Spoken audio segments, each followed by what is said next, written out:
नमस्कार, मेरा नाम ज्ञानेश्वर है और आपने देखना शुरू किया है लाइव सिटीज। मेरे साथ रोज की तरह दिल्ली से जुड़ रहे हैं देश के जाने माने सीनियर जर्नलिस्ट अजीत द्विवेदी जी। अजीत जी, आज ना ना करते हुए इंडिया ब्लॉक की रैली हो ही गई। रैली तो मूल रूप से आरजेडी की थी, लेकिन सभी सहयोगी दलों ने इसमें सहभागिता निभाई और पटना के गांधी मैदान में एक बड़ी रैली का आयोजन किया गया, जन विश्वास महारैली। रैली लालू यादव जिस तरीके से करते रहे हैं वैसे ही करने की कोशिश की गई। राहुल गांधी भी आए, मल्लिकार्जुन खड़गे भी आए, डी राजा भी आए, अखिलेश यादव भी आए, सीताराम येचुरी भी आए और चुनाव के लिए रणभेरी बजा दी गई। देखिए, आज इस महारैली में रोहिणी आचार्य की भी लैंडिंग हुई और लालू यादव ने कहा, मेरी बिटिया है जिसने अपनी किडनी देकर मुझे जान बचाई। खैर, इसकी चर्चा तो हम बाद में करेंगे, लेकिन तेजस्वी यादव ने आज नरेंद्र मोदी की चुनौती को कबूल किया। जो नरेंद्र मोदी ने कल कहा था बेगूसराय में, औरंगाबाद में, कि क्या तेजस्वी यादव बिना नाम लिए अपने पिता के कर्म को बता सकते हैं, अपने पिता की उपलब्धियों को बता सकते हैं।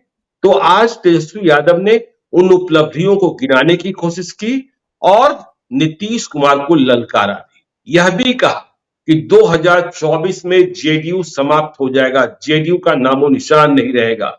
लालू यादव बोले कि देखिए, अब यदि नीतीश कुमार फिर से आए तो धक्का मारेंगे। और तेजस्वी यादव ने यह भी पूछ दिया कि मोदी जी, हर बात में आप मोदी की गारंटी देते हैं, लेकिन एक गारंटी तो दे दीजिए। एक गारंटी क्यों नहीं दिए? यह गारंटी आप दे सकते हैं क्या कि नीतीश कुमार आपके साथ ही रहेंगे? नीतीश कुमार की गारंटी आप दे पाएंगे? लेकिन इससे बड़ी बात, देखिए, बात होती है हिंदू की, हिंदुत्व की। लालू यादव अपने लहजे के लिए, अपनी जुबान के लिए, अपनी ठेठ भाषा के लिए जाने जाते हैं। तो लालू यादव ने कह दिया, ये नरेंद्र मोदी को संबोधित करते हुए उन्होंने कहा, तुम तो हिंदू भी नहीं, तुम्हें संतान क्यों नहीं पैदा हुआ ये बताओ ना, जो परिवारवाद पर बोलते हो। हाँ? और तेजस्वी यादव भी बोले कि देखिए, नजर हमारी ओर जाती है, सम्राट चौधरी की ओर नहीं जाती है। और सम्राट चौधरी कौन? किस परिवारवाद से? 14 वर्षों से चुनाव उन्होंने नहीं लड़ा है और 14 वर्ष पहले जब चुनाव लड़ा था तो आरजेडी से ही लड़े थे। उनकी नजर करीब में बैठे पशुपति पारस पर नहीं गई, लेकिन सबसे पहले कि लालू यादव ने कहा कि नरेंद्र मोदी, तुम हिंदू नहीं हो। यदि हिंदू होते तो आपकी माता जी का देहावसान हुआ था और जो भारतीय परंपरा है, हिंदू रीति रिवाज है, केस दाढ़ी बाल दाढ़ी तुमने अर्पण किया होता। तो लालू ने नरेंद्र मोदी को जवाब देने की कोशिश की है और चुनाव की रणभेरी बज गई है। अजीत जी, देखिए ज्ञानेश्वर जी, इसमें 3-4 बातें आपने अपने शुरुआती रिमार्क्स में कही हैं, उस पर हम लोग एक-एक जी। करके चर्चा करेंगे। देखिए, हम्म। उपलब्धियों की भी चर्चा हम लोग बाद में करेंगे। अभी पहले जो शुरुआत जिस बात से की आपने कि उन्होंने नरेंद्र मोदी के ऊपर सवाल उठाया कि आप हिंदू नहीं हो, संतान क्यों जी। नहीं हुई, परिवारवाद पर क्यों इस तरह से बोलते हो? तो हम्म। इसमें 2-3 चीजें जो है ना बहुत बारीकी से समझने की ज़रूरत है। एक जी। जो हम लोग, और ये ज़रूरी है मतलब समझना बिहार के लोगों के लिए भी और जो भी हम लोग को देख सुन रहा है उसके लिए भी, कि जी। ये हिंदू रीति-रिवाज ऐसा नहीं है कि पूरे देश में हर हिंदू के लिए ये रीति-रिवाज नहीं है कि वो अपने माता-पिता के निधन पर या किसी के निधन पर केस और जी। दाढ़ी अर्पण करे, बाल मुड़वाए, ये जी। ज़रूरी नहीं है।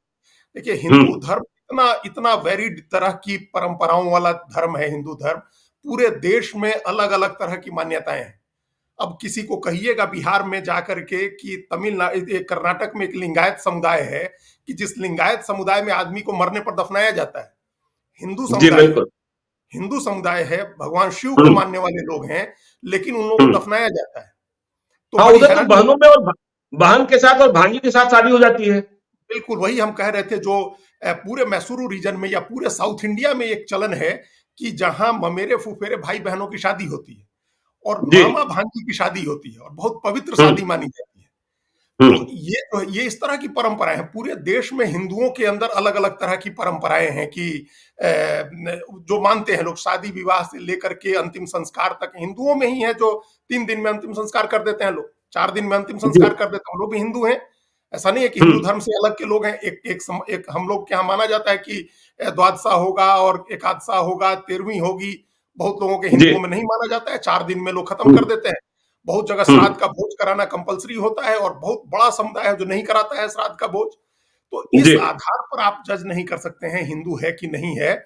हम्म। और अपने बिहार में ही हम ही लोगों के समाज में बहुत सारे लोग अब बाल दाढ़ी नहीं मुड़वाते हैं, तो इस आधार पर न पिता और माता के प्रति उसकी प्रतिबद्धता को आप क्वेश्चन कर सकते हैं, न उसके धर्म को क्वेश्चन कर सकते हैं। जी। ये एक तरह का डेस्परेट अटेम्प्ट है। आपके पास कोई अटैक करने का मुद्दा जब आप नहीं होता है, तब आप इस तरह के हम्म। निजी हमले करते हैं। इसका कोई मतलब नहीं था। देखिए, ये हाँ, हम हिंदू पिछले धर्म 10 साल विविधता से भरा, हिंदू धर्म विविधता से भरा है और भूगोल के हिसाब से मतलब परंपराएं बदल जाती हैं। बिल्कुल बदल जाती हैं। पूरी कोई हमारे हमारे यहाँ जो परंपरा है, वो कोई परंपरा गुजरात में नहीं मानी जाती है। जी। ये 100 तरह की परंपराएं हैं, उसमें 90 नहीं मानी जाती हैं, कोई 10 परंपरा वहां मानी जाती है। तमिलनाडु की परंपरा हिंदुओं की हमारे यहाँ नहीं मानी जाती है। हम्म। तो कोई ऐसी चीज नहीं है कि उस आधार पर आप जज करें कि वो हिंदू है कि नहीं। अपनी माँ के प्रति उनके समर्पण को आप इससे थोड़े आकलन करिएगा कि उन्होंने बाल मुड़वाया या नहीं मुड़वाया। तो जी। ये एक तरह हम लोगों ने पिछले 10 साल में, अब राजनीतिक बात करें इस मामले में, तो हम्म। हम लोग पिछले 10 साल से देख रहे हैं कि किसी भी नेता के ऊपर निजी हमला, खासतौर से नरेंद्र मोदी के ऊपर निजी हमला हमेशा बुमरैंग करता है। वो जी बिल्कुल। हिंदू होने के लिए किसी के सर्टिफिकेट के मोहताज नहीं है। 2002 का गुजरात का जब दंगा हुआ था, उसके बाद इस देश ने के हिंदुओं ने उनको अपने मन में बिठाया हुआ है। तो वो हम्म। उनको पसंद करते हैं, किसी जिस कारण से भी करते हैं, पसंद करते हैं, उनको वोट करते हैं, और उनके ऊपर निजी हमला हमेशा बुमरैंग करता है। केजरीवाल, बिल्कुल। अरविंद केजरीवाल दिल्ली में उनकी सफलता जो विधानसभा में हुई, या उनकी सफलता का राज ये है कि वो नरेंद्र मोदी पर निजी हमला नहीं करते हैं। तो हम्म। ये उसका उसका फायदा ये होता है कि विधानसभा चुनाव में मोदी समर्थकों का भी एक वर्ग उनको वोट कर देता है। लोकसभा जी। चुनाव में तो देता है मोदी को, लेकिन विधानसभा चुनाव में वो कर देता है आम आदमी पार्टी को।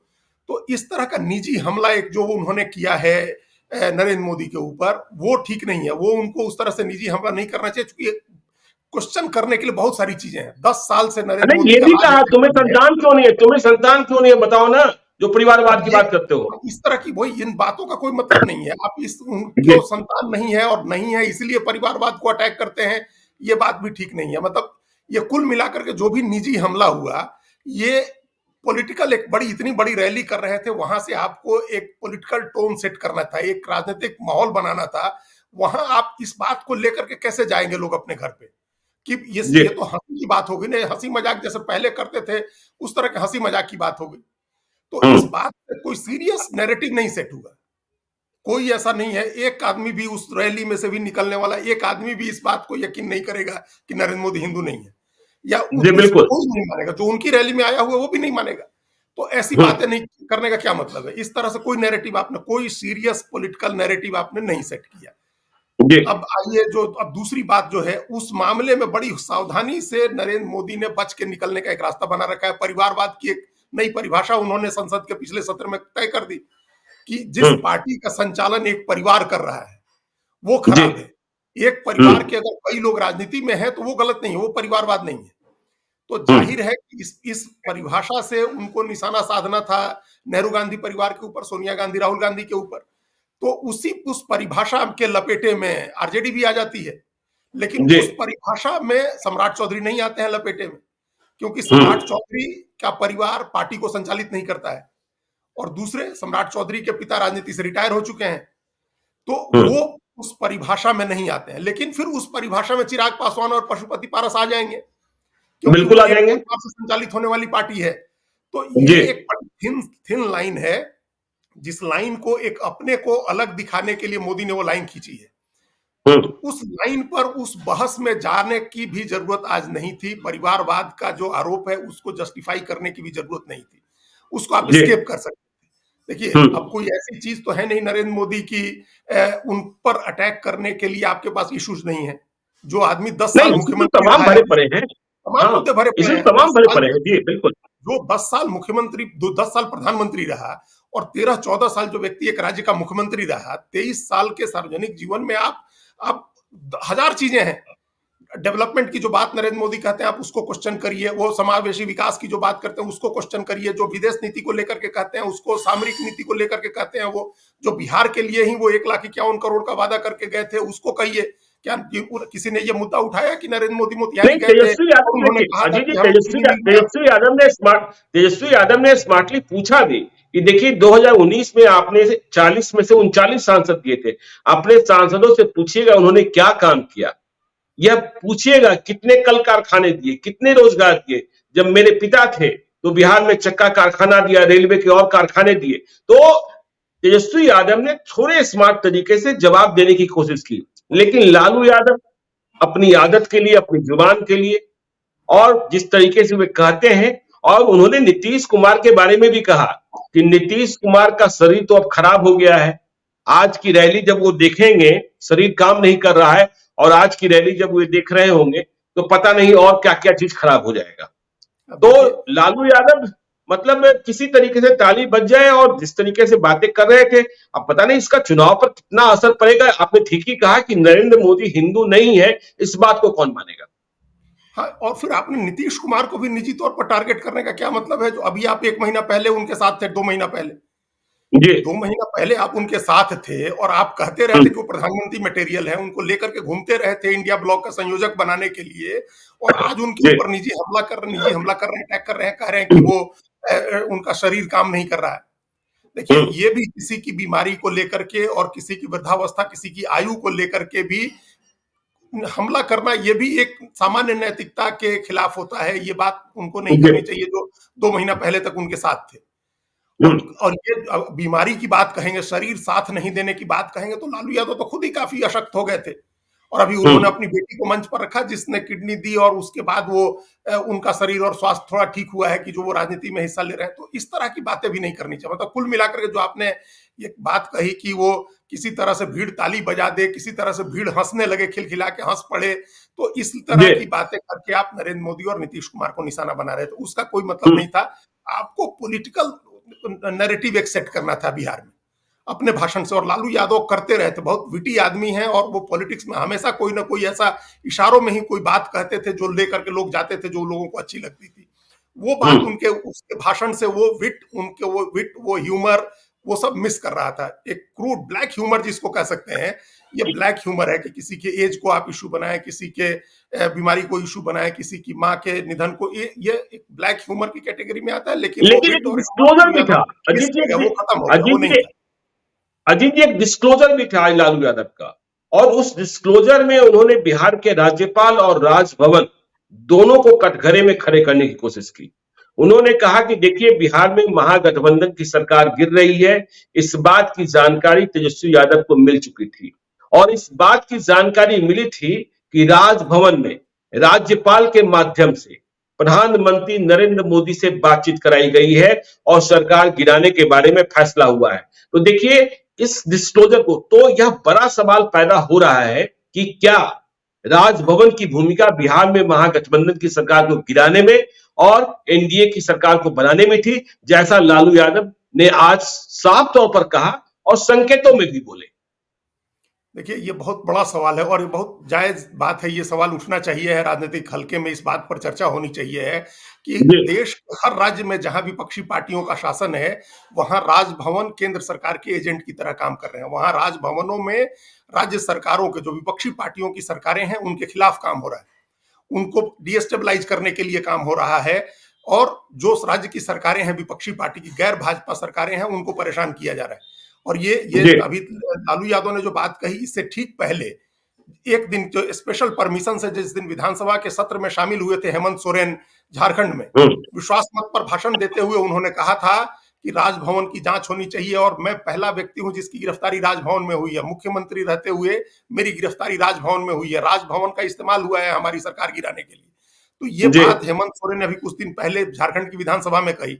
वही बात हम्म। लालू यादव ने आज अपने अपने भाषण में कही, और हम सब लोगों को पता है कि वो किस दिन की का हवाला दे रहे थे। ये मीडिया में चर्चा उस कर दिन रहे हैं। खबर आई थी, सूत्रों के हवाले से खबर आई थी, जिस दिन हम्म। नीतीश कुमार अचानक पहुंच गए थे राजभवन में। तब ये कहा गया था कि उस समय वहां उनकी बात हुई है।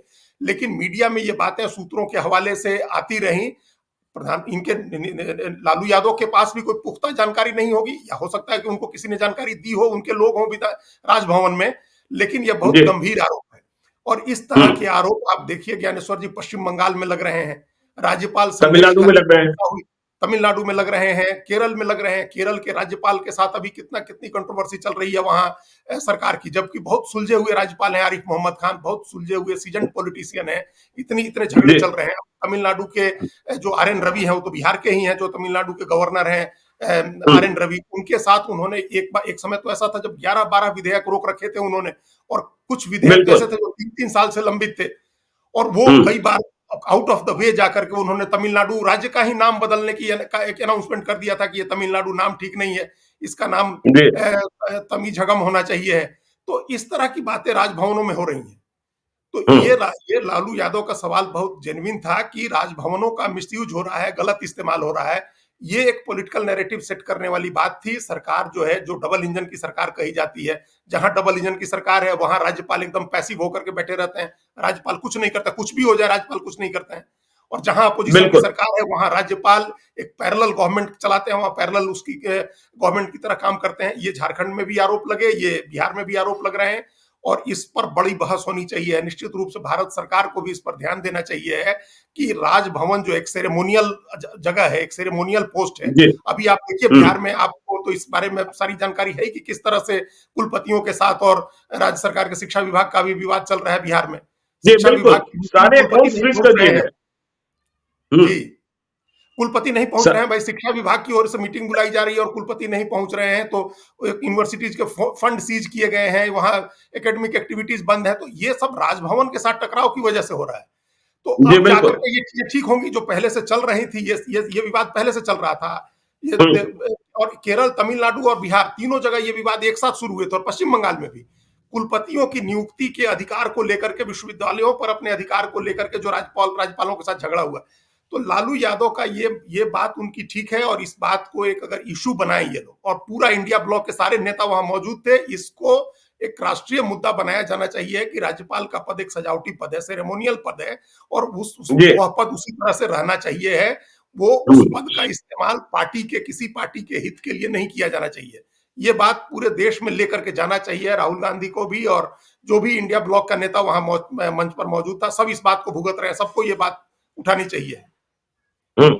नहीं ठीक है, तो वो तो देखिए राहुल गांधी पर भी हम आएंगे, लेकिन देखिए तेजस्वी यादव ने कई बातें कही और नरेंद्र मोदी की चुनौती को कबूला।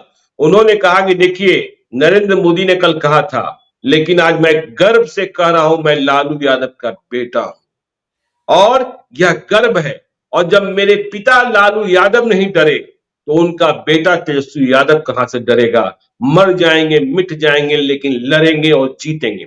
और इसके साथ ही जो नरेंद्र मोदी ने कहा था कि आप उपलब्धियां गिना सकते हैं क्या अपने पिता की, तो आज तेजस्वी यादव ने उपलब्धियां गिनाने की कोशिश की। ये दूसरी बात है कि मुख्यमंत्री के रूप में किए गए काम की उपलब्धियां कम गिनाई। तो उन्होंने कहा कि देखिए तेजस्वी यादव ने कि मेरे पिता ने इंडियन रेलवे को 90,000 करोड़ रुपए का मुनाफा दिया है, ऐतिहासिक। आज तक मुनाफा हुआ था क्या? जितने कूली थे उन्हें परमानेंट किया, कुल्हड़ की चाय पेश की ताकि कुम्हार भाइयों को मदद मिल सके। और इसके अलावा जब बिहार की बात उन्होंने की तो उन्होंने कहा कि जो गरीब, पिछड़े, दलित जितने भी लोग थे उन्हें मानसिक गुलामी से मुक्त कराया। आज किसी की ताकत है कि किसी पिछड़े से, किसी दलित से, किसी गरीब से चप्पल उतरवा देगा? किसी की ताकत है कि कुआं पर पानी पीने से रोक देगा? और लालू यादव ने भी इस बात को आगे बढ़ाई। लालू यादव ने कहा कि जब मैं मुख्यमंत्री बना था तो उस जमाने में हैंडपंप कम हुआ करते थे, बोरिंग कम हुआ करती थी, कुआं से ही पानी लेना होता था। और जब कुएं पर सबन महिलाएं होती थी, बड़ी जातियों की महिलाएं होती थी, और कोई पिछड़ा चला आता था, अपनी बाल्टी डाल देता था, तो वह पानी अशुद्ध हो जाता था, पिछड़े को भगा दिया जाता था, फिर कुएं की सफाई होती थी, शुद्ध किया जाता था, तो उसका पानी पीते थे। तो आज तेजस्वी यादव ने और लालू यादव ने इस मानसिक गुलामी का और रेलवे की उपलब्धि गिनाकर और इस चुनौती को स्वीकार कर कि हम आपसे लड़ेंगे चाहे जो हो जाए, मेरे पिता नहीं डरे हैं तो हम भी नहीं डरेंगे, तो रणभेरी तो बजाई। बजाई, ये तो ठीक है, इसी के लिए रैली बुलाई गई थी, इसी के लिए लोग जुटाए गए थे, और इस तरह से रैलियों में ऐसे ही हुंकार भरे जाते हैं। और हम लोग तो 30 साल से लालू यादव को रैली करते हुए देख रहे हैं। उन्होंने जातियों की रैलियां की, उन्होंने लाठी रैली की, तेल पिलावन, सारी रैलियां वो करते रहे थे। गरीब रैली की, रैला किया, सब किया। वो तो इस तरह की रैलियों में ऐसे हुंकार भरे जाते हैं, वादे किए जाते हैं, अपनी उपलब्धियां बताई जाती हैं बढ़ा चढ़ा करके। लेकिन नरेंद्र मोदी ने जो चुनौती दी थी, जिस पर हम लोगों ने कल चर्चा की थी, जी वो ये थी कि बिहार में आपके माता पिता मुख्यमंत्री थे, उनकी उपलब्धियां आप बताइए, ठोस उपलब्धि। जी हम लोग ने कल अपनी चर्चा में कहा था कि उपलब्धि के नाम पर यह बात जरूर कही जाएगी कि उन्होंने गरीबों को आवाज दी थी, जुबान दी थी। आज वही बात जी तेजस्वी यादव ने कही है। ठोस उपलब्धि नहीं, ये कोई ठोस उपलब्धि नहीं है, ये ऐसी उपलब्धि नहीं है जिसको आप मेजर कर सकते हैं, माप नहीं सकते हैं जी इसकी, न तौल सकते हैं, न माप सकते हैं, इसका कोई पैमाना नहीं है। कि ये कि जुबान दी और ये मानसिक गुलामी से मुक्ति दिलाई थी, ये एक एक कहने की बात होती है, एक सब्जेक्टिव चीज है जिसकी आप व्याख्या अलग अलग, आप किस तरफ बैठे हैं वहां से आप अपने हिसाब से इसकी व्याख्या कर सकते हैं। जैसे जी हमने मोतिहारी चंपारण जिले में हमने कभी नहीं देखा कि कोई पिछड़ी जाति का आदमी कुएं पर आ गया तो कुएं को शुद्ध किया गया, ये कभी नहीं देखा, हमने अपने जीवन में तो नहीं देखा है। और हम लोग भी गांव में ही रहे हैं और चारों तरफ जी से पिछड़ी जातियों के लोगों से घिरे रहे हैं, सब हम लोग के यहाँ काम करने वाले लोग भी होते थे, वो सब होते थे, और ये नहीं देखा हमने। ठाकुर का कुआं जो कविता है, जो कविता मनोज झा ने पढ़ी थी और जिसको लेकर के बड़ा विवाद हुआ था लोकसभा राज्यसभा में उनके पढ़ने के बाद, वो ठाकुर का कुआं भी पश्चिमी उत्तर प्रदेश की एक कहानी है, एक दलित कवि ओम प्रकाश वाल्मीकि की कविता है जो उन्होंने 80s में लिखी थी, 1981 में जी ये कविता आई थी। तो 1981 में पश्चिमी उत्तर प्रदेश में त्यागियों के मोहल्ले में उनकी जो कहानी है, वो भी वो जूठन उनका जो उनकी जीवनी है, उसमें भी इस तरह की चीजें हैं। तो कुछ जगह पर होते थे, कुछ जगह पर आज भी होता है, जैसे राजस्थान जैसा फ्यूडल स्टेट वहां आज भी होता है, मध्य प्रदेश में इस तरह की प्रैक्टिसेज हैं, उत्तर प्रदेश में रहा है इस तरह का, बिहार में नहीं रहा है। और अगर कुछ जगह रहा भी है तो वो दलित समुदाय को लेकर के रहा है, अनुसूचित जातियों को लेकर के रहा है। पिछड़े तो एकदम बराबरी के उसमें रहे हैं, हम जब से हमने होश संभाला है, और 80s से तो हम खुद ही देख रहे हैं कि उस तरह का नहीं रहा है। इसके बावजूद ये उपलब्धि हम लोग कल चर्चा कर चुके हैं कि ये उपलब्धि बताई जाएगी कि उन्होंने मानसिक गुलामी से मुक्ति दी या जुबान दी, लेकिन जी जब ठोस उपलब्धि की बात कोई नहीं है। दूसरा, एक ऐतिहासिक जो संदर्भ है, हिस्टोरिकल कॉन्टेक्स्ट को समझने की जरूरत है ज्ञानेश्वर जी, कि जिस समय लालू यादव बने थे मुख्यमंत्री, वही समय मंडल की राजनीति का था, मंडल कमीशन की रिपोर्ट लागू हुई थी, और पूरा देश मंडल बनाम कमंडल, अगड़ा बनाम पिछड़ा के एक वैचारिक सामाजिक संघर्ष से जूझ रहा था। लगभग पूरा देश, खासतौर से पूरी हिंदी पट्टी उस वैचारिक सामाजिक संघर्ष से जूझ रही थी। ये हर जगह एक संघर्ष चल रहा था, सामाजिक स्तर पर, ग्राउंड लेवल पर यह संघर्ष चल रहा था। उत्तर प्रदेश में भी चल रहा था, उसी समय मुलायम सिंह यादव मुख्यमंत्री हुए थे वहां। बिहार में चल रहा था जहां लालू यादव मुख्यमंत्री हुए थे। तो ये संघर्ष उस समय चल रहा था, और एक उभार, एक जो पिछड़ा दलित चेतना का उभार जो कहते हैं, वो हो रहा था। ये एक ऐतिहासिक संदर्भ में पूरे देश में हो रहा था उस नहीं, समय। लालू जो यादव था ने कहा भी, अजीत जी लालू यादव ने कहा भी कि देखिए हमने मंडलवाद को घर घर तक पहुंचा दिया, और इसका परिणाम यह है कि पिछड़ी जाति के लोग अब राजनीति में सबसे आगे हैं। और उन्होंने लोगों को आह्वान भी किया कि नरेंद्र मोदी को आप तभी उखाड़ पाइएगा जब दबे कुचले दलित पिछड़े के घर जाइएगा, वहां बात कीजिएगा, उन्हीं से उखड़ेंगे। और देखिए राहुल गांधी ने भी आज, अब तो सवर्णों की कोई बात ही नहीं करता है या ऊंची जातियों की बात नहीं करता है, राहुल गांधी ने भी अपने भाषण में, ठीक है, वो आरोप तो लगाए ही कि जो देश के जितने काम हैं वो कुछ अरबपतियों को ही दिए जा रहे हैं, लेकिन इसके अलावा उन्होंने पूछा कि देखिए कितनी पिछड़ी आबादी देश में, 50%, कितने दलित, 15%। तो अब उनकी बात हो रही है। तो नरेंद्र मोदी अब देख रहे हैं कि देखिए अयोध्या के बाद अयोध्या मंदिर की बहुत चर्चा नहीं कर रहे हैं। कल हमने औरंगाबाद में भी देखा, बेगूसराय में भी देखा, वे अपने डेवलपमेंट मॉडल की चर्चा कर रहे हैं। औरंगाबाद में वे लोगों से कह रहे थे कि अपने मोबाइल का फ्लैश लाइट जलाइए और विकास का उत्सव मनाइए। तो और ये फिर से ये सारे लोग उसी जातिवाद पर आ रहे हैं। क्या इस जातिवाद के सहारे वे मोदी को हरा पाएंगे जो कह रहे हैं लालू यादव नेस्तनाबूद हो जाना है? देखिए ज्ञानेश्वर जी, अब इस बात का बिहार की राजनीति में, एटलीस्ट बिहार की पॉलिटिक्स में, इसका कोई बहुत महत्व नहीं है जी। अभी तक तो सारी राजनीति इसी पर होती रही है, जाति पर ही तो राजनीति होती रही है सारी बिहार की। और ये 34वां साल है लगातार, 1990 से ये 34वां साल है। पिछड़ी जाति के लोग मुख्यमंत्री हैं, यादव मुख्यमंत्री रहे, एक बीच में दलित रहे जीतन राम मांझी, और लंबे समय तक नीतीश कुमार रहे, कुर्मी जाति के हैं। तो 34 साल के बाद अब क्या आप जाति का नैरेटिव बिहार में सेट करिएगा? और 34 साल पहले भी कांग्रेस के 10 साल को छोड़ें तो पता नहीं, ये लोगों को जानकारी है, जो भी राजनीति जानता है, कि कर्पूरी ठाकुर से जब सत्ता का हस्तांतरण हुआ था तो रामसुंदर दास जी। को सत्ता मिली थी। बिहार वो राज्य था बिल्कुल। जहां पिछड़े मुख्यमंत्री से सत्ता का हस्तांतरण हुआ तो दलित मुख्यमंत्री बना। जी। तो अब ये बातें जो है, अब वहां इस तरह की राजनीति का बहुत बहुत स्ट्रांग नैरेटिव आप नहीं सेट कर सकते हैं कास्ट का। एक तो इस बात को हम्म। समझने की जरूरत है कि पिछड़े ही जाति का राजनीतिक वर्चस्व है वहां, पिछड़ी जातियों का राजनीतिक वर्चस्व है, पिछड़े ही वहां के नेता हैं, सभी पार्टियों के नेता पिछड़ी जाति के ही लोग हैं। और बीजेपी ने भी एकदम स्पष्ट कर दिया है सम्राट चौधरी को आगे करके, वो अभी प्रदेश अध्यक्ष भी हैं, उप मुख्यमंत्री भी हैं, सरकार में नंबर 2 है, उनको आगे करके उसने साबित कर दिया, उसने स्टैब्लिश कर दिया है अपना एजेंडा। अभी 2 लोगों को राज्यसभा भेजा भारतीय जनता पार्टी ने, आप देखिए उसको कुछ जी। कहने की जरूरत थोड़ी है, उसको हम्म। कुछ कहने की जरूरत नहीं है। भाई आप लालू यादव ने भी 2 लोगों को राज्यसभा भेजा, और हम्म। नरेंद्र मोदी ने भी 2 लोगों को राज्यसभा भेजा। अब उठा जी करके बिल्कुल। देखिए, हम्म। लालू यादव के भी परिवार से मुख्यमंत्री कौन बनेगा, आरजेडी आएगी तो, बीजेपी है तो कौन बनेगा, ये भी सब लोगों के सामने पता है। भाई उधर से जी। बनेंगे तेजस्वी यादव बनेंगे, इधर से बनना होगा तो सम्राट चौधरी बनेंगे, जिनके नाम का हम्म। नारा लगवा चुके हैं गिरिराज सिंह अपने कार्यक्रम में।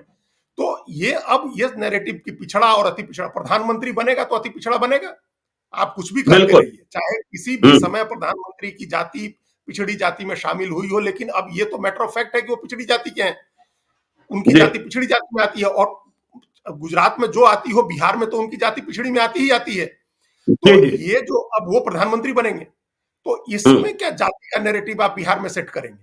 बिहार में चलिए, जाति का नैरेटिव नहीं सेट कर नैरेटिव पाएंगे, लेकिन अजीत जी, तेजस्वी यादव ने आज डंके की चोट पर कहा और लोगों से खूब तालियां बही बतोड़ी कि 2024 इसी साल में जेडीयू समाप्त हो जाएगी, जेडीयू का नामो निशान नहीं मिटेगा। क्या लगता है सच में? देखिए, जो हालात चल रहे हैं, नीतीश कुमार के स्वास्थ्य को लेकर चर्चाएं तो चलती ही रहती है, विदेश जा रहे हैं, और अभी तक जो चुनावी नतीजे बताते रहे कि 2010 के बाद नीतीश कुमार नीचे ही आ रहे हैं। तो क्या नीतीश कुमार समाप्त होने वाले हैं? जेडीयू खत्म होने वाला है? नीतीश कुमार के बाद जेडीयू का कोई माई बाप नहीं बचेगा? माई बाप की चर्चा भी आज तेजस्वी यादव ने किया, आगे करेंगे चर्चा। देखिए, ये आज तक कोई पार्टी खत्म हुई है? किसी पार्टी को आपने खत्म होते देखा है? जिस पार्टी अब को जो बजू। अभी जी। अभी तक जनता पार्टी 1977 में जनता पार्टी बनी थी, वो पार्टी अभी तक चलती थी जब तक सुब्रमण्यम स्वामी भाजपा में नहीं शामिल हुए थे। आज एक भी ही आदमी समता पार्टी पार्टी चला, किसी के पास है, आज भी समता समता पार्टी पार्टी, किसी के पास बिल्कुल समता पार्टी आज भी किसी न किसी के पास है। तो पार्टी कोई है। जी। खत्म नहीं होती। और जिस हम्म। पार्टी का इतना लंबा चौड़ा इतिहास रहा हो, और जो पार्टी लगातार इतने वर्षों से सत्ता में है, उसके खत्म होने में भी बहुत समय लगता है। खत्म होते होते खत्म होती है पार्टी, उसको उस तब खत्म होगी जब जो जो उसका सेंटर पॉइंट है, जो सबसे केंद्र में है जो नेता, वो न रहे, और उसके जी। बाद कई हिस्सों में बटते बटते पार्टियां खत्म होती हैं। एक समय आरजेडी के लिए कहा जा रहा था कि पार्टी खत्म हो जाएगी, हम सब लोग हम्म। जानते हैं वो समय 2010 रंजन का दौर, यादव और वो दौर। हम्म। 2010 9-10 में पार्टी के हाँ, 4 रंजन एमपी थे। यादव, रंजन यादव। बिल्कुल बिल्कुल। जी। 2005 का 9 का चुनाव आप देखिए, लालू यादव हम्म। कुछ चुनाव हार गए थे, उनके सिर्फ जी 5 बिल्कुल। एमपी जीते थे, 25 से हम्म। 5 पर आ गए थे वो, और 22 हम्म। एमएलए थे 10 में उनके पास। जी। इसी तरह से चिराग पासवान की पार्टी के, चिराग पासवान, रामविलास पासवान की पार्टी के लिए कहा जा रहा था जब उनके 0 एमपी और 4 एमएलए थे, तो लग रहा था कि पार्टी खत्म हो गई, अब क्या पार्टी बचेगी। लेकिन पार्टी सरवाइव करती रही। एक समय हुआ फिर पार्टी ने ऐसी वापसी की कि 6 एमपी हो गए लोक जनशक्ति पार्टी का, और लगातार 2 बार से 6 एमपी हैं। अभी भी जी। 0 एमपी की पार्टी है आरजेडी। तो किसी के हम्म। नंबर्स जो हैं, उसके विधायकों की संख्या कम हो जाए या एमपीज की संख्या कम हो जाए, इस आधार पर आप कहिए कि पार्टी खत्म हो जाएगी, तो ये एक ओवर स्टेटमेंट होता है। ये बहुत ओवर स्टेटमेंट है, कोई पार्टी खत्म नहीं होती है। अब रही बात नीतीश कुमार की पार्टी जनता दल यू की, अगर बात करें हम, तो जनता दल यू में अभी के समय में एक स्ट्रांग लीडरशिप है नीतीश कुमार के बाद भी। अपने जी। अकाउंट से कई बड़े नेता हैं उस पार्टी में, और ललन सिंह बड़े नेता हैं, अशोक चौधरी हैं, पुराने, जिनको पूरे बिहार प्रदेश के नेताओं की बात कर, बिल्कुल। बाकी सबको छोड़ दीजिए, हम्म। उनके और यहाँ। अशोक चौधरी ने ताकत दिखाई। देखिए, अशोक चौधरी ने इतना बड़ा बिल्कुल दलित संसद लगाकर, भीम सांसद लगाकर ताकत दिखाई थी, और वो तो भीम सांसद का आयोजन बिल्कुल अकेले दम पर था। अशोक चौधरी की निजी उपलब्धि थी कि पटना को वे भी, पटना में इतने लोग ला सकते हैं। बिल्कुल ले आए थे, और पूरे बिहार का दौरा किया था उसके पहले उन्होंने। वो जी। भीम संवाद यात्रा लेकर के पूरे बिहार में घूमे थे, जैसे अभी तेजस्वी यादव अपनी जन विश्वास यात्रा में घूमे हैं। और उसके बाद एक उन्होंने उस पर एक रैली की थी, और बड़ी रैली करके दिखाई थी, उन्होंने अपनी ताकत दिखाई थी।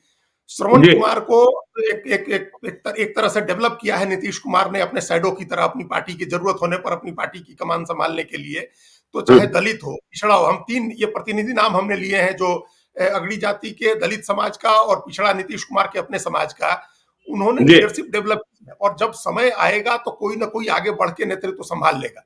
देखिए, नीतीश कुमार की बड़ी इच्छा थी कि उपेंद्र कुशवाहा उनकी पार्टी में रहते और वो बड़े नेचुरल उनके उत्तराधिकारी के तौर पर डेवलप हो रहे थे, लेकिन अब वो चले गए बाहर। लेकिन कोई कभी भी आकर के पार्टी संभाल सकता है, इसमें ऐसी चीज नहीं है कि कल ही पार्टी। कल ही मुझे कल ही मुझे एक जानकार बता रहे थे, राजनीतिक जानकार, कि आज उपेंद्र कुशवाहा को अफसोस हो रहा होगा। यदि आज वे होते तो ललन सिंह के बाद जो राष्ट्रीय अध्यक्ष की कुर्सी है उन्हें ही मिल गई होती, और जिस तरीके से दबाव में वे एनडीए में हैं, इतना दबाव जेडीयू के भीतर नहीं होता। बिल्कुल, हम लोग जब उनके ऊपर चर्चा की थी, हम लोगों ने उपेंद्र कुशवाहा के ऊपर, आपको ध्यान होगा पूरा एपिसोड हम लोगों ने किया था, जी उसमें हम लोगों ने ये बात कही थी कि उनको अफसोस हो रहा होगा अपनी इस गलती पर कि वो क्यों जेडीयू छोड़ करके गए, जहां वो हम्म, नेचुरल स्वाभाविक उत्तराधिकारी थे नीतीश कुमार के। और हमेशा जी नीतीश कुमार ने उनको, जब पहली बार छोड़ के गए तो वापस ले आए तो राज्यसभा दिया नीतीश कुमार ने उनको, दोबारा छोड़ के गए फिर वापसी हुई तो उनको एमएलसी दिया, उन्होंने संसदीय बोर्ड का हम्म, अध्यक्ष बनाया। तो उनकी उम्मीदें थी। अब कई बार उम्मीद नहीं पूरी होती है। पंडित जवाहरलाल नेहरू की बड़ी इच्छा थी कि जयप्रकाश नारायण उनके उत्तराधिकारी बने, तो जयप्रकाश बिल्कुल नारायण छोड़ करके चले गए, नहीं बने, तो कोई और बन गया। तो ये अफसोस रहता है। अब उनको होगा कि नहीं होगा, उपेंद्र जी जाने। लेकिन पार्टी का अस्तित्व खत्म नहीं। उपेंद्र कुशवाहा भी तो पार्टी का अस्तित्व बचाए हुए हैं, हर बार हर तीसरे साल जी उनकी एक नई बिल्कुल पार्टी बनती है और पार्टी रहती है। तो हम्म, नीतीश कुमार की पार्टी अभी रहेगी, पार्टी अभी नहीं खत्म होने जा रही है। बीजेपी भी कोशिश कर रही है। देखिए, नीतीश कुमार के बारे में हम हमेशा कहते हैं कि उस पार्टी को खत्म करने के लिए बीजेपी भी चाहती है कि पार्टी खत्म हो जाए, आरजेडी जी भी चाहती है कि पार्टी खत्म हो जाए, और इसके बावजूद हम्म, पार्टी सर्वाइव कर रही है। हम्म, पार्टी का उनका अपना वोट कम हो जाता है, लेकिन फिर कोई ना कोई अलायंस करते हैं जिससे उनका वोट बढ़ जाता है। आप देखिए, जब नहीं ठीक 2014 में 14 में अकेले लड़े तो वोट घट के 16% हो गया, लेकिन 15 में आरजेडी से अलायंस कर लिया तो वोट 20% से ऊपर हो गया। फिर उनका बिल्कुल वोट कम हुआ, फिर 19 में आरजेडी बीजेपी के साथ आए तो फिर वोट उनका 20% हो गया, 20% से ऊपर हो गया, 21% हो गया। जी तो हम्म, वोट उनका घटता है, फिर वो कोई ना कोई अलायंस करते हैं और उनका वोट बढ़ जाता है। तो नीतीश कुमार अपने बेस्ट ऑफ द माइंड में रहेंगे, तब उनकी पार्टी नहीं खत्म होने जा रही है। उनके नहीं होने के बाद की बात तो कोई नहीं कह सकता है कि उसके बाद क्या होगा, लेकिन तब भी जी खत्म होते होते पार्टी खत्म होती है, उसमें बहुत समय लगता है। इसलिए ये एक ओवर स्टेटमेंट है कि 24 में ही पार्टी खत्म हो जाएगी, और नहीं खत्म हुई तब क्या करेंगे? और 24 में जी लोकसभा चुनाव के बाद अगर नीतीश कुमार आ गए फिर से वापस आरजेडी के साथ अगर आना चाहे तो फिर क्या करेंगे? तो जी ये सब बातें ओवर स्टेटमेंट है। और हम हरदम कहते हैं ज्ञानेश्वर जी कि किसी भी नेता को इस तरह से बड़बोलापन नहीं दिखाना चाहिए। बड़ा बोल हमेशा, कई हम्म, बार आपको वो जब अपनी बात खानी चबानी पड़ती है तो आपको लॉजिक ही नहीं रहता है आपके पास, आप बाउंस बैक बैक फुट होता पर है आ तो जाते जी हैं। हाँ। हम्म, तो हाँ, तो अजीत जी देखिए, पार्टी की जब बात हो रही है तो आज तेजस्वी यादव ने फिर कही कि हमारी पार्टी केवल मुसलमान और यादव की नहीं, माए बाप की पार्टी है। बी से बहुजन, अ से अगरा, फिर अ से आधी आबादी, और पी से पुअर। और इसके साथ ही उन्होंने आरजेडी का आज एक नया परिचय दिया। आर से राइट, और जे से जॉब, और डी से डेवलपमेंट, मतलब अधिकार, रोजगार और विकास। तो ये मॉडल, लेकिन देखिए पूरे सभा में, पूरी रैली में चर्चा तो होती रही, और पिछड़ों के बीच ही राजनीति केंद्रित रही, जो बातें होती रही। तो नैरेटिव नया सेट करने की कोशिश कर रहे हैं तेजस्वी यादव, और यह बताने की कोशिश कर रहे हैं कि नहीं, हम लड़ेंगे। तो लड़ने की ताकत, जिस तरीके से वो बिहार की यात्रा पर निकले, जन विश्वास रैली उन्होंने की, जन विश्वास यात्रा की, तो आगे आने वाले दिनों में तेजस्वी यादव में क्या देखते हैं आप? अखिलेश यादव भी थे आज, उन्होंने कहा भी कि जो विपक्ष में होता है उसके पास ईडी सीबीआई पहुंच जाती है, लेकिन हम डरने वाले नहीं है। ये बातें ठीक है, इसमें तथ्यात्मक रूप से इस बात को क्या कोई काउंटर करेगा? ये तो है, आज देख रहे हैं देश में कि 95% मुकदमे ईडी सीबीआई के अपोजिशन के लीडर्स के खिलाफ हुए हैं। 95% ये जी अपना उसकी एफआईआर, उसकी कार्रवाइयों से ये बात सही है। और ये ऐसा हो रहा है, एकदम एजेंसीज का दुरुपयोग जिस पैमाने पर हो रहा है वो हिस्टोरिक है, इसका पहले नहीं हुआ। हालांकि जी पहले भी जो केंद्र की सत्ता के विरोध होता था उसी के खिलाफ ज्यादा कार्रवाई होती थी। यूपीए की हम्म, सरकार के समय ईडी सीबीआई की 65% कार्रवाई अपोजिशन के खिलाफ होती थी। वो जी 65% अब 95% हो गया है, और 95% अपोजिशन के खिलाफ होता है। तो ये डिग्री बढ़ गई है, ये बात सही है, इसमें कोई वो नहीं है। और इससे डरे बगैर जो लड़ेगा वो सर्वाइव करेगा। आप अगर सरेंडर कर दिए तो धीरे धीरे आप खत्म होते जाएंगे। जो स्थिति अभी उत्तर प्रदेश में मायावती की दिख रही है कि उनका जी वोट धीरे धीरे कम होते होते 20-22% से कम होकर अब 13% से नीचे आ गया है। अभी फर्दर और कम होगा अगर कोई अलायंस करके वो नहीं लड़ती हैं तो, या घूम करके एग्रेसिव होकर नहीं लड़ती। तो जो लड़ेगा इस भय से मुक्त होकर के जो लड़ेगा उसको वो सरवाइव करेगा। ये तो बात ठीक है अखिलेश यादव की, इस बात में कोई दिक्कत नहीं है। ये जी जो अधिकार रोजगार और विकास की जो बात है, ये इस तरह के नारे भी बनने चाहिए हैं चुनाव के समय। देखिए इस तरह के जी एक्रोनिम्स बनाने में प्रधानमंत्री नरेंद्र मोदी बहुत माहिर है। वो बड़े एक्रोनिम्स बिल्कुल। बनाते हैं, एक चीज के लिए वो उन्होंने एक्रोनिम्स बना रखे हैं जिनके शॉर्ट फॉर्म है और उसको बड़ा करके बताया जाता है। तो उस रास्ते पर अभी हम लोगों ने एक 10 दिन 15 दिन के भीतर दो चीजें देख ली तेजस्वी यादव की। एक तो उन्होंने माई था पहले, माई बाप। माई था, माई के साथ बाप जोड़ा उन्होंने, तो बाप का हम्म, एक्रोनिम्स बनाया उन्होंने। फिर अब एक हम्म, बनाया है आरजेडी का कि राइट्स, जी जॉब और डेवलपमेंट। देखिए ये असली एजेंडा होना चाहिए है चुनाव का। बीच कांग्रेस हम्म, इस मामले में उनके साथ है, प्रिविलेज्ड है वो। कांग्रेस ने राइट बेस्ड पॉलिटिक्स की थी। जो 10 साल राज था मनमोहन सिंह का, वो गवर्नमेंट का काम राइट बेस्ड था। वो पहली बार जी हम लोगों ने सुना कि राइट्स दिए, सूचना, राइट टू इंफॉर्मेशन दिया, सूचना का अधिकार बिल्कुल। दिया, राइट हम्म, टू एजुकेशन दिया, राइट टू हम्म, फूड दिया, राइट टू जॉब दिया। ये सारे अधिकार आधारित जो फैसले हुए थे उस मनमोहन सिंह की सरकार के समय, ये राइट बेस्ड पॉलिटिक्स हुई थी। जो कांग्रेस को डिफाइन करने वाले लोग जो एक्सपर्ट हैं वो बताते ही इस बात का जिक्र करते हैं वो हमेशा कि पॉलिटिक्स राइट हम्म, बेस्ड हुई थी, जिसको लेकर के जो एक पक्ष है जो मानता रहा कि ये एनजीओ के आइडियाज पर बेस्ड हो गई है पार्टी, एक एनजीओ की जी तरह जी कांग्रेस पार्टी काम कर रही है। तो लेकिन अगर एनजीओ का एजेंडा अच्छा है तो उसकी तरह काम करने में क्या दिक्कत है? अगर बिल्कुल। एनजीओ का ये एजेंडा है कि लोगों को जानने का अधिकार मिले, पढ़ने का अधिकार मिले, भोजन का अधिकार मिले, सूचना का अधिकार मिले, तो ये तो बहुत अच्छी चीज है। अब देखिए देश के किसान अभी पंजाब और हरियाणा में खनौरी बॉर्डर पर, फतेहाबाद में शंभू बॉर्डर पर बैठे हुए हैं और क्या मांग रहे हैं कि आप राइट टू एमएसपी दीजिए।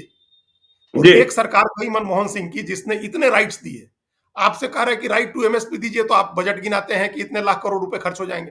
तो राइट बेस्ड अजीत पॉलिटिक्स जी होनी चाहिए। ठीक है, राइट। किसानों की बात, लेकिन हम बिहार की बात कर रहे थे। तेजस्वी यादव ने आज नीतीश कुमार के लिए एक बड़ी चुनौती भी पेश की और एनडीए सरकार के लिए, और कहा कि यदि हिम्मत है तो करके दिखाइए। तेजस्वी यादव ने कहा कि इसी गांधी मैदान में हमने करीब 4 लाख लोगों को नौकरियां दिलवाई, और उस मुख्यमंत्री से दिलवाई जो कहा करते थे कि उनके बाप के पास से पैसा आएगा। तो आज तेजस्वी यादव ने कहा कि देखिए हेल्थ डिपार्टमेंट में 1,40,000 वैकेंसीज है और इस पर मुहर लगनी थी, हमने मसविदा तैयार कर रखा था। नीतीश कुमार यदि रोजगार देने की बात करते हैं, जो प्रचार ले रहे हैं कि बिहार में रोजगार मतलब नीतीश कुमार, तो वो करके दिखाएं। हेल्थ डिपार्टमेंट में 1,40,000 जो बहालियां हैं उन्हें करके दिखाएं। तो ये उसी एजेंडे का पार्ट है ना ज्ञानेश्वर जी, जो अभी एजेंडा हम लोग अभी जी डिस्कस कर रहे थे, जो राइट बेस्ड हम्म, पॉलिटिक्स, जॉब की गारंटी और डेवलपमेंट। ये जो आरजेडी जी का मतलब उन्होंने समझाया, ये उसी में दूसरा पार्ट हो गया। पहला राइट बेस्ड पॉलिटिक्स जो हम बता रहे थे कि राइट बेस्ड पॉलिटिक्स होनी चाहिए, जनता को अधिकार मिलना चाहिए, और जी यूपीए ने दिया था तो यूपीए क्लेम हम्म, कर सकती है कि हम अधिकार देते हैं लोगों को। जॉब का क्लेम है जो हम लोग चर्चा कर चुके हैं कि उसका श्रेय लेने की कोशिश होगी। और नीतीश कुमार की सरकार के सामने, नीतीश कुमार और बीजेपी की सरकार के सामने सबसे बड़ी चुनौती यही होगी कि जो जॉब की रफ्तार बनी थी, जो जिस तरह से नौकरियां मिलनी शुरू हुई थी, उसको कंटिन्यू जी करना, उसको बिल्कुल। कंटिन्यू करना होगा। ये सबसे बड़ी चुनौती है उनकी। लेकिन अभी उनके पास एडवांटेज ये है कि अगले 8-10 दिन के भीतर चुनाव की घोषणा होने वाली है, लोकसभा चुनाव की। हम्म, तो लोकसभा चुनाव की घोषणा होने के साथ आचार संहिता लग जानी है, तो ये इशू नहीं होगा। फिर ये चुनौती की चुनौती रह जाएगी। जब जी लोकसभा चुनाव समाप्त होगा उसके बाद इस सरकार के सामने ये चुनौती होगी, और विधानसभा चुनाव आने के पहले बड़े जी पैमाने पर इनको भर्तियां करनी होंगी। अगर स्वास्थ्य विभाग में 1,40,000 खाली है तो कम से कम 70,000 भी करके दिखाना होगा वहां। क्योंकि जितना बिल्कुल। खाली है, खाली तो बहुत शिक्षकों के पद भी अभी भी खाली हैं, लेकिन जी 70,000 भी करके दिखाना होगा। तो ये एक हम्म, चुनौती है। लेकिन अभी लोकसभा चुनाव के लिए ये चुनौती नहीं होगी क्योंकि आचार संहिता लग जाएगी। विधानसभा चुनाव में ये बड़ा मुद्दा बनेगा अगर नहीं कर पाते हैं नीतीश कुमार और बीजेपी की सरकार। बीजेपी के पास हमेशा स्वास्थ्य मंत्रालय रहा है, आगे भी रहे, अभी भी है ही उनके पास। नहीं करते हैं तो ये उसका जवाब देना होगा। ये एक बड़ी चुनौती होगी रोजगार वाली। तो राइट, रोजगार, ये चीजें हैं, जी अधिकार, रोजगार, ये चीजें हैं। ये बड़ा इशू है, जनता के बीच में इसको लेकर के जाना चाहिए। ये एक पॉलिटिकल नैरेटिव सेट करना हुआ। विकास का जो असली मुद्दा है, जो जी विकास अंत में कहा उन्होंने डेवलपमेंट, उसकी हम्म, कसौटी पर उन्होंने अपने माता पिता के 15 साल के राज की बात नहीं कही है। अपने 17 साल के राज की बात वो कहेंगे तो वो उसका 17 महीने की बात, 17 महीने की बात। अपने 17 महीने की बात कहेंगे तो उस पर सवाल उठेंगे कि भाई 15 साल का बताइए विकास क्या हुआ। और जी दूसरी तरफ विकास का नैरेटिव एक नरेंद्र मोदी का है और नीतीश कुमार का है। दोनों विकास के मामले में दोनों की क्रेडिबिलिटी, दोनों के ट्रैक रिकॉर्ड वो ज्यादा बेहतर है। तो उस मामले पर एक उसको छोड़ दीजिए, तो आरजेडी में से जो 2 लेटर्स के जो एक्रोनिम्स हैं, राइट्स और जॉब, इस मामले पर जी वो जा सकते हैं, पब्लिक के बीच में एक इशू क्रिएट कर सकते हैं। और आज ये सबसे बड़ा मुद्दा है भी। रोजगार सबसे जी बड़ा बिल्कुल। मुद्दा है, हम सब लोग देख रहे हैं। रोजगार, महंगाई, बेरोजगारी, गरीबी, ये बड़ा मुद्दा है। ये लेकर के जाना चाहिए लोगों के बीच में। तो चलिए, तेजस्वी यादव ने आज मुद्दे तय करने की कोशिश की है, बड़ी रैली हुई है और बिहार में चुनाव की रणभेरी इंडिया ब्लॉक ने बजा दी है। अब देखना होगा कि पटना के ऐतिहासिक गांधी मैदान में एनडीए की रैली कब होती है। फिर तुलना करेंगे कि दोनों की रैलियों में क्या फर्क दिखा और दोनों की गर्मजोशी में क्या फर्क दिखा। बिहार की चर्चा हम आगे भी करते रहेंगे, तो आप देखते रहिए लाइव सीरीज को। यदि अब तक आपने हमारे यूट्यूब चैनल लाइव सीरीज को सब्सक्राइब नहीं किया है तो जरूर कर लीजिएगा, और यदि इस वीडियो को फेसबुक पेज के माध्यम से देखें तो पेज को लाइक कीजिएगा, ट्विटर पर भी हमें फॉलो कीजिए। धन्यवाद।